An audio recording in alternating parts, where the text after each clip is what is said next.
What if I told you that your mind is not entirely your own? What if the very thoughts that guide your decisions, shape your emotions, and define your reality aren't really yours at all? There is something lurking beneath your awareness, an unseen force, shaping your desires, your fears, your entire existence. You believe you are in control. You believe you make your own choices. But Carl Jung warned us that this is an illusion. The subconscious mind is a hidden labyrinth, one that governs your every action, and worse, it is far more dangerous than you've been led to believe. Jung spent his life studying the depths of the human psyche, and what he found terrified him, because buried within the subconscious lies something ancient, something primal, something that, if left unchecked, can consume you entirely. Today, we unravel Jung's darkest warning. Today, we journey into the unknown. And by the end, you may never look at your own mind the same way again. Think about this. How often do you act without thinking? How often do you feel an emotion without knowing where it came from? Why do certain fears haunt you when you have no memory of why they exist? The answer lies in the subconscious mind, the vast, hidden force controlling more than 90% of your thoughts and actions. Jung described the mind as having two layers: the conscious mind, the surface, the part you are aware of, the logical voice. Inside your head, the subconscious mind, the deeper, more powerful layer, the realm of instincts, forgotten memories, and buried emotions. But beyond this lies something even darker. Jung introduced the concept of the collective unconscious. Unlike your personal subconscious, which holds your own fears and experiences, the collective unconscious is something much larger. It is a shared memory, an ancient force that connects all of humanity. You see, your subconscious is not just shaped by your personal life. It is influenced by the fears, traumas, and instincts of your ancestors. Memories of war, survival, and danger, carried forward through generations. Jung believed this was why people experience irrational fears or recurring dreams that seem familiar yet unexplainable. The subconscious doesn't just store your past, it stores the entire past of humanity, and if you do not learn to control it, it will control you. Now, here is where things take a terrifying turn. Jung didn't just believe the subconscious was powerful, he believed it was dangerous, because the subconscious is not simply a storage unit for old memories. It is alive. It is active. It is constantly influencing you in ways you cannot see. Jung feared that most people were not truly in control of their lives, that their subconscious, filled with fears, hidden desires, and ancient instincts, was silently guiding their fate. Have you ever felt an overwhelming emotion that didn't seem rational? Have you ever been drawn to something or someone without understanding why? Have you ever sabotaged yourself, making choices you knew would harm you, but doing them anyway? Jung believed these weren't accidents. They were the unconscious mind taking control. And the worst part? Most people go their entire lives never realizing it's happening. But here's where it gets even darker.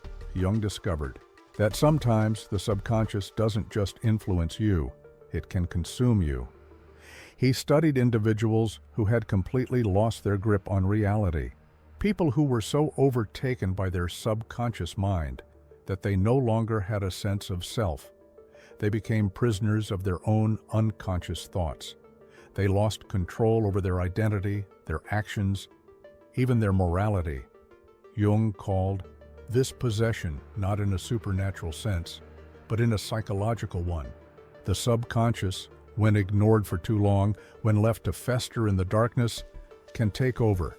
It can create false identities. It can manifest as irrational fears, uncontrollable impulses, and even destructive behaviors. This is why some people, despite knowing what they should do, cannot break free from self-sabotage, because deep inside, something else is pulling the strings, and the only way to escape it is to face it. Jung's greatest warning was this: if you do not make the unconscious conscious, it will direct your life, and you will call it fate. But how do we make the unconscious conscious? How do we take back control from a force that has shaped us from birth? The answer lies in Jung's most disturbing discovery, something he called the shadow. And once you understand what it is, you will never look at yourself the same way again. There is a part of you that you refuse to see, a side you deny, suppress, and pretend does not exist. Carl Jung called it the shadow, and it is the darkest part of your subconscious mind.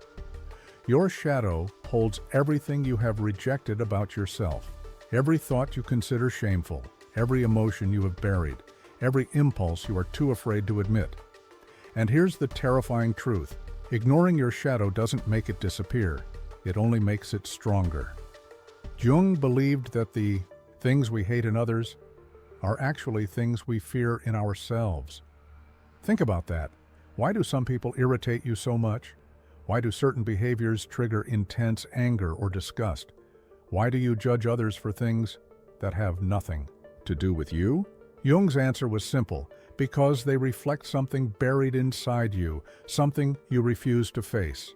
This is why the most self-righteous people, those who claim to be the most moral, the most kind, the most perfect, are often hiding the darkest secrets. They are not good, they are in denial, and the more you suppress your shadow, the more power it has over you, because make no mistake, your shadow is not passive. It does not sit quietly in the background. It is watching, it is waiting. And when the moment comes, it will take control. You believe you are in control of your actions. You believe you make rational choices. But what if I told you that the things you suppress the most are the things that control you the most? Jung discovered something terrifying. Repressed desires do not disappear. They simply hide in the subconscious and manipulate you from the shadows. Take a look at the world around you. Why do so many people project strength but secretly live in fear? Why do the loudest critics of corruption so often turn out to be corrupt themselves? Why do those who scream about virtue always seem to have the most to hide? The answer is the shadow. A person who hates weakness often does so because they secretly fear being weak. A person who condemns greed may do so because they crave power but are too afraid to admit it. A person who judges others for their desires often does so because they are ashamed of their own. Society encourages this repression. From birth, you are taught what is acceptable and what is shameful. You are told that anger is bad, that aggression is toxic, that desire is dangerous. So you bury these feelings, you suppress your natural instincts, you pretend to be something you are not. But buried emotions do not die. They wait, they build, and eventually, they explode. This is why so many people self-destruct. They spend years repressing their shadow, ignoring their true thoughts, forcing themselves into a fake version of goodness, until one day, the mask breaks, and when it does, the shadow takes control. This is why people who seem perfect often have the darkest secrets, because they spent their whole lives running from themselves, and in the end, no one outruns their shadow. What happens when you ignore the shadow? Carl Jung gave a warning so terrifying that most people refuse to hear it. He said, "The more you suppress your shadow, the more it controls you." You see, the subconscious does not care what society tells you. It does not care what you think is right or wrong. It only cares about truth, and if you try to silence it, it will make itself heard in other ways. A person who refuses to face their anger will become passive-aggressive. A person who suppresses their desires will live in frustration and guilt. A person who ignores their fears will sabotage themselves without knowing why. When the shadow is denied, it grows stronger. It twists into rage. It warps into addiction. It manifests as depression, self-destruction, and even violence. This is why people snap, not because they lost control, but because their shadow took over. The truth is, you do not get to choose whether or not to have a shadow. You only get to choose whether or not you face it. And if you do not face it, it will face you. The question is, What happens when you finally meet the darkest part of yourself? What if I told you? Your thoughts are not entirely your own. Your fears, your desires, your instincts, they did not start with you. You inherited them, not from your parents, not from society, but from something far older, something buried deep within the collective unconscious of every human being. Carl Jung's most shocking discovery was this: the mind is not just personal, it is ancient. Every civilization, every culture, every human being shares the same psychological blueprints. Jung called them archetypes. They are not just ideas. They are not just symbols. They are living forces inside you, patterns of thought, emotional instincts, ways of behaving that repeat across time. They are why every mythology tells the same stories. The hero, the wise old man, the temptress, the Baham shadow. They exist in every legend, every religion, every civilization, and they exist in you. Archetypes are the reason you recognize characters in movies before they even speak. The self-sacrificing hero, the manipulative trickster, the corrupt ruler, the warrior seeking redemption. Why? Because your mind already knows them. You have seen them before, not just in stories, but in yourself. But here's where things get disturbing. Some archetypes are not noble. Some are not wise. Some are dangerous. Jung discovered that within the human psyche lurk dark archetypes, primal forces that shape our worst impulses. These are not myths. They are real. And whether you know it or not, they are influencing you right now. The shadow. The part of you that hides in darkness. The things you suppress. The things you fear. The things you hate in others, but refuse to see in yourself.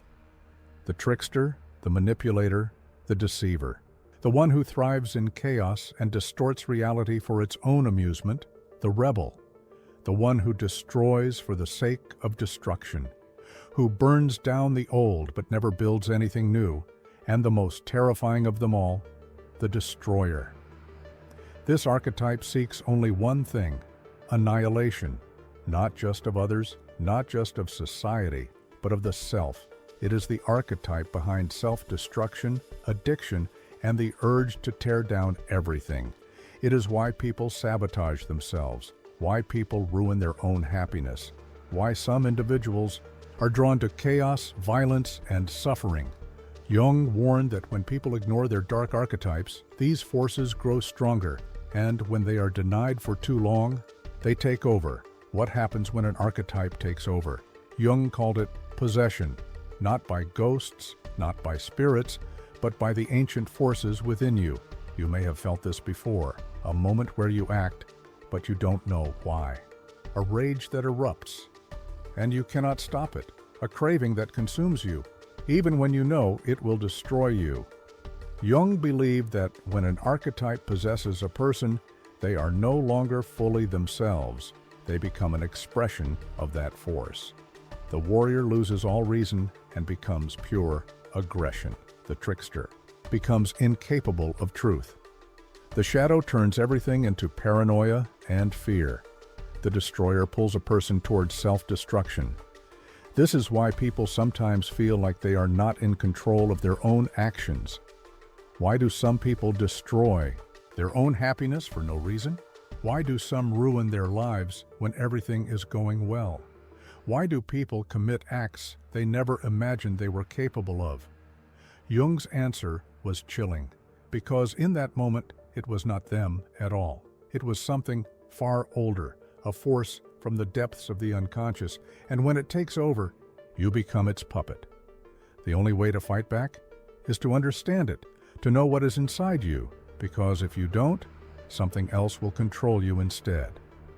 What if I told you that every dream you've ever had was a message, not just random images, not just meaningless thoughts, but a direct transmission from the darkest corners of your mind? Carl Jung believed that dreams are not accidents, they are not illusions, they are the subconscious mind speaking in symbols, and sometimes those symbols reveal things we were never meant to see. Jung's research showed that dreams often predict emotions before we consciously feel them. A man dreams of drowning. Weeks later, he is overwhelmed by stress and depression. A woman dreams of a crumbling house. Soon, her personal life falls apart. A child sees dark shadows in their dreams, only to later suffer from unexplained anxieties. Jung's terrifying belief: dreams are not just reflections of your thoughts, they are warnings, messages from a part of you that knows something you don't. But here's where it gets even more disturbing. Jung discovered that some symbols appear in dreams across all of humanity. No matter where you were born, no matter what language you speak, no matter what you believe, people across the world dream of the same symbols, and those symbols have meanings that cannot be ignored. Have you ever dreamed of snakes? Jung believed that snakes represent hidden fears, things buried so deep inside you that you refuse to confront them. In ancient mythologies, snakes were symbols of wisdom and danger. A snake in your dream could be a warning, something you fear is getting closer, and if you ignore it, the fear controls you, whether you realize it or not. Have you ever dreamed of falling? A sudden drop, a loss of control. You wake up before you hit the ground. Jung's interpretation? This is the mind's way of screaming at you. You are losing control over something in your life. A relationship, your career, your emotions. The subconscious knows before the conscious does. Your mind is trying to warn you, and if you don't listen, you will fall. For real. Have you ever seen shadowy figures in a dream? Faceless beings watching you. Dark silhouettes lurking. In the background, Jung believed that these are not just random nightmares. They are your shadow self, the part of you that you refuse to acknowledge, the rage you suppress, the desires you deny, the thoughts you pretend you don't have. The more you ignore these shadows, the stronger they become. Jung warned that when people deny their darker nature, it finds ways to break through. In anger, in obsession, in self-destruction. Your subconscious is trying to show you something. The question is, are you willing to look? But what about nightmares? Why do we dream of being chased? Why do we wake up sweating? Why do we see monsters? Jung believed that nightmares are not mistakes. They are your mind forcing you to confront something, a truth you don't want to see, a part of yourself that has been ignored for too long. And the more you run from it, the worse the nightmares become. Jung himself had a nightmare so terrifying that it predicted one of the darkest events in human history. In 1913, Carl Jung had a vision, a horrifying dream. He saw Europe drowning in blood, mountains collapsing, floods wiping out entire cities, skies turning black with death. He woke up in shock. Days later, the vision returned, a wave of death spreading across nations. What Jung didn't know was that just 1 year later, World War I would begin. Millions would die. Europe would drown in blood, just as Jung had seen. Jung feared that his nightmare was not just personal, but a message from the collective unconscious, warning of something that was already set in motion. If dreams can see the future, if nightmares can warn us before disaster strikes, then what are your dreams trying to tell you, and what happens if you ignore them? What if I told you that the way you think, the choices you make, the things you desire, are not entirely your own? Carl Jung didn't just study the subconscious mind of individuals, he studied entire societies, and what he discovered was terrifying. Jung believed in the collective unconscious, a hidden part of the human mind that connects all of us. Ancient memories, symbols passed down for generations, patterns that repeat across history, and just as an individual can be controlled by their subconscious, entire civilizations can be manipulated. Think about it. Why do so many people conform to the same trends? Why do movements, ideologies, and even fears spread like wildfire? Why do some symbols have power, even if we don't know why? Because governments, corporations, and media understand what most people don't. The mind is not rational. It is emotional. It is symbolic. It reacts to deep, ancient triggers, even when we don't realize it. And this is where manipulation begins. Jung warned that those in power use archetypes to shape society. The hero, a figure people are trained to worship, whether it's a politician, a CEO, or a celebrity. The enemy, a shadowy figure, a nation, a group, or an idea that must be feared. The savior, a government, a leader, or an institution that promises to protect you. As long as you obey. Jung believed that when these archetypes are manipulated, society stops thinking for itself. People don't ask questions. They don't see the bigger picture. They react exactly how they are expected to. They become predictable, and predictable people are easy to control. The hidden symbolism in culture, you see it everywhere, but you don't notice it. The symbols in advertising, the hidden messages in entertainment, the way certain images evoke deep subconscious emotions. Jung warned that the most powerful manipulation happens beneath awareness, because when something operates on a symbolic level, you don't question it. It feels natural. It feels inevitable. And that is exactly why it works. Take a look at the modern world. Why do so many movies and TV shows revolve around the same ideas? The outsider who must be accepted. The hero who must save the world. The all-powerful system that must be obeyed. Every story, every message, every trend is not just entertainment. It is conditioning. And the same techniques are used by advertisers. They don't just sell products, they sell identities. A man sees an ad for a luxury car. He doesn't just see a vehicle, he sees power. Woman sees an ad for a beauty product. She doesn't just see makeup, she sees approval. They are not selling objects, they are activating subconscious desires. Jung believed that modern society hijacks our primal instincts: fear, lust, belonging, status, and the worst part, we don't even realize it's happening. Carl Jung once said, "A society that ignores its shadow will eventually be destroyed by it." What does this mean? It means that when people deny their own darkness, when they suppress their true emotions, their fears, and their hidden desires, that darkness doesn't disappear. It builds, it festers, it takes control in ways they can't see. And when an entire society does this, it leads to collapse. Jung believed that civilizations fall when they lose touch with reality, when they replace wisdom with ideology, when they suppress their fears instead of confronting them, when they let their subconscious be controlled by others. What happens when a society is filled with people who never think for themselves? What happens when people are more afraid of truth than of lies? Jung's answer was simple: they will destroy themselves. So the real question is, has that destruction already begun? And if it has, are you willing to wake up before it's too late? The path to self-actualization. Most people live their entire lives as fragments of who they could be. Not because they lack intelligence, not because they lack potential, but because they have never truly met themselves. Carl Jung believed that the greatest journey in life is not about success. It's not about wealth. It's not even about happiness. It's about individuation. But what does that mean? Individuation is the process of becoming whole.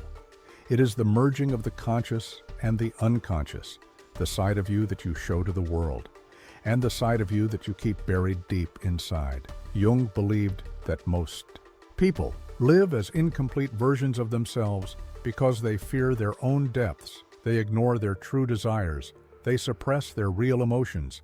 They let society dictate who they are, instead of discovering it for themselves. But here's the truth: you cannot become who you were meant to be until you confront the parts of yourself that scare you, the anger you suppress, the fears you ignore, the potential you refuse to believe in. Jung warned that if we do not integrate our unconscious mind, we will always be controlled by it. You will never know why you feel empty. You will never understand why you make the same mistakes. You will never escape the patterns that keep repeating, because you are not the one in control. The hidden parts of your mind are. Individuation is the key to true freedom, because it is the process of taking back your own mind. If individuation is the key to becoming whole, then why do so few people achieve it? because the path to wholeness is painful. Jung once said, "The greatest growth comes from facing the greatest darkness, but modern society avoids pain at all costs. It tells you that discomfort is bad. That struggle is unnecessary. That happiness should come easily." But that is a lie. Look at your own life. Think about the moments that truly changed you. Were they the times of comfort? The times when everything was easy? Or were they the times of struggle? The moments of loss? The pain you didn't think you could survive, but somehow did? Jung believed that suffering is not the enemy. It is a guide, because suffering forces us to confront what we normally ignore. People who have never faced adversity, never developed true strength, people who have never confronted their fears, never discovered true courage, and people who have never allowed themselves to break, never learn what it means to rebuild. Jung argued that the unconscious mind is not just a place of darkness, it is also a place of untapped power, and the only way to reach that power is to stop running from your pain, because within your suffering lies the truth about who you really are. Most people today are not free, not because they are locked in chains, not because they are being physically restrained, but because they are trapped inside their own minds. Jung's philosophy is the opposite of modern comfort culture. Modern society tells you, stay safe, avoid discomfort, take the easy path. Jung's warning? If you avoid struggle, you avoid becoming who you were meant to be, because struggle is not a curse. It is the path to transformation. Every great myth, every hero's journey, every person who has ever risen beyond mediocrity did so because they were forced to face their darkness. So the question is, will you spend your life avoiding the pain that could make you strong, or will you embrace it and finally become the person you were meant to be? There are corners of the human mind that even Carl Jung was afraid to explore, because some doors, once opened, can never be closed again. Jung spent years studying mental illness, psychosis, schizophrenia, and what he called unconscious possession, and what he discovered terrified him. He believed that the mind is not a single entity, it is a battlefield, where different forces fight for control. Your conscious mind believes it is in charge, but deep below, in the hidden layers of your psyche, there are forces you don't understand, and sometimes they take over. Jung studied schizophrenia, a condition where a person's conscious mind loses control, where the subconscious rises, where voices speak from within, where the mind becomes fragmented. He began to wonder, what if this is not just a disorder? What if it's something deeper, something that reveals what lurks beneath our awareness, something that shows us what happens when the subconscious completely takes over? Jung called this possession, not in a religious sense, but in a psychological one. He believed that archetypes, the ancient forces in our minds, could sometimes become too strong. The shadow, the trickster, the destroyer. When they take over, people lose their identity. They act in ways they don't understand. They become addicted. They become destructive. They become something other than themselves. Jung's question was chilling. How much of your mind is truly yours, and how much belongs to something else? Jung didn't just fear the individual unconscious. He feared something even bigger, the collective unconscious, a force so powerful it could shape the future of entire civilizations. Jung believed that societies have shadows too. Just like individuals, entire nations suppress their darkness. They pretend their history is clean. They ignore their past mistakes. They project their own evil onto others. But here's the problem. When a society ignores its shadow, it doesn't disappear. It grows, it festers, it waits, until one day it erupts in the most violent way possible. Jung warned that when a society suppresses its darkness for too long, it leads to war, chaos, and collapse. Look at history. Time and time again, Entire nations have fallen because they refuse to face their own darkness. The rise of totalitarian regimes, the outbreak of world wars, the sudden collapse of once great civilizations. Jung saw these as not just political events, but psychological breakdowns, the result of an unconscious shadow exploding into reality. Now ask yourself, are we living in Jung's worst nightmare today? Look at the world. Divisions growing deeper, hatred and anger boiling over, people losing control, acting in ways they don't understand. Are we ignoring our collective shadow and heading towards destruction? Jung believed that if we do not integrate our dark side, it will consume us, not just as individuals, but as an entire species. Jung spent his entire life trying to understand the mind, but in the end, he left us with a warning, a fear so profound that it still echoes to this day. He believed that humanity is at war, not with each other, not with governments or systems, but with its own subconscious. We suppress our fears, we reject our true nature, we ignore the signs, until it's too late. Jung's last fear was simple. If humanity does not wake up, the unconscious mind will destroy us all, because the mind is the most powerful force in existence, and if we do not control it, it will control us. Right now, you are running a program, your thoughts, your habits, your beliefs. Everything you are today is just a script that was written for you, not by you. Think about it. Why do you react the way you do? Why do you believe certain things without question? Why do you fall into the same patterns over and over? Because from the moment you were born, your subconscious mind was programmed by your parents, by your teachers, by the media, and by a society that wants you to think a certain way. Jung believed that the subconscious is not just a part of you.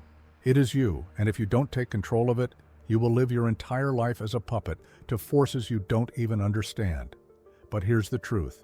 You can rewrite the program. You can rewire your mind, and it all starts with awareness.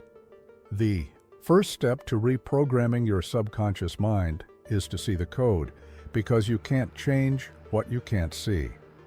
Jung believed that most people live in ignorance of their own mind.